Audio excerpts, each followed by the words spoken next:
खुलुमबाय गोजोन बेलासिनि गोजोननायखौ आंनि केकेलाय बर' रादाबनिफ्राय नोंथांमोननो जासिहरनाय थाबाय। दासिमनि मोननैसो खौरांखौ नोंथांमोननो लानानै फैलायबाय।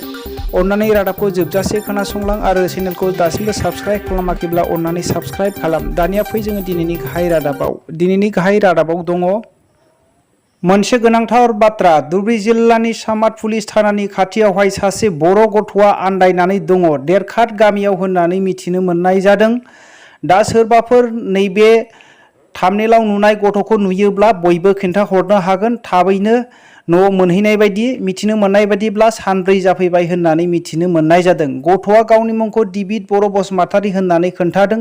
बिफानि मुंखौहाय मंगल बर' आरो बिमानि मुंखौहाय मीना बर' होननानै खोन्थादों। गवालपारा डिस्ट्रिक्टनि दिलाबारि गामिनि सरायबाहा खाथिनि होननानै फोरमायनानै लादों। बिनिखायनो सोरबाफोर दिलाबारि गामिनि सोरबाफोर बे भिडिअखौ नायफ्लायदोंब्ला अन्नानै शेयार खालाम। थाबैनो न'आव मोनहैनाय बायदि आरो बे होनाय मबाइल नाम्बारावहाय खौरां लानानै गथ'खौ लांफैनो हागोन। मोनसे गेदेरथार खौरां। दिल्लीनि इन्दिरा गान्धी बिरखं गाथोनावहाय गं 45 पिस्तल हमनो हानाय जादों। बिनि बेसेनखौ 22.5 लाख रांनि बेसेन जागोन होननानै फोरमायदों। बिसि पिसाई सानैजों बेतनामनिफ्राय भारतसिम बे पिस्तलखौ लाबोदोंमोन होननानै मिथिनो मोननाय जादों। फिसायनि मुंखौ जगतसिं आरो बिसिनि मुंखौहाय जसिन्दर कौर होननानै मिथिनो मोननाय जादों। दा बिसोरखौहाय भारतनि सेक्सन 104 दफा बायदि बिसोरखौहाय दा हमनानै जोबथेसालियाव दैथायहरनाय जाबाय।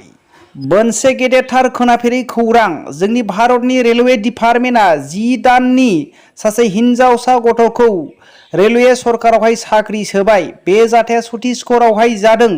मिथिनो मोननाय बायदिब्ला थांनाय साननैसो सिगां बिमा बिफाया मोनसे रेलवे जाब्रबथायावहाय थैदों आरो बे गथ'आ बासायदों होननानै मिथिनो मोननाय जादों। बिफानि मुंखौहाय राजेन्द्र कुमार होननानै मिथिनो मोननाय जादों। रेलवे डिपार्टमेन्टआवहाय एसिस्टेन्टनि खामानि मावोमोन होननानै मिथिनो मोननाय जायो। बे गथ'साखौ थांनाय 4 जुलाइआवनो एपइन्टमेन्ट होनाय जाबाय होननानै मिथिनो मोननाय जादों।